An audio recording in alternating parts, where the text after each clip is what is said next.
Fascist Awami League, Sheikh হাসিনার সরকার কতদিন যাবৎ জেকে বসে আছে।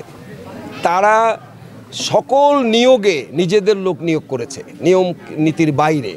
সেখানে ধরেন যে কোনো চাকরিতে, যে কোনো ডিপার্টমেন্টে তারা যে সিরিয়াল করেছে, যেমন একজন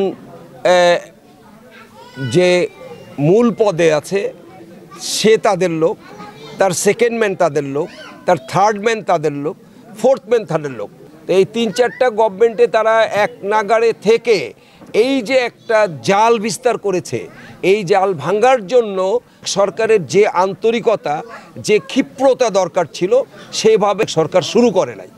শুরু না করার কারণে এই প্রেতাত্মাগুলো সবখানে থেকে গেছে এবং তারা মুখে বলে এই বৈষম্য বিরোধী বা এই আন্দোলনের সাফল্যের দিকে প্রশংসা করে, আড়ালে তারা ক্ষতি করার চেষ্টা করে।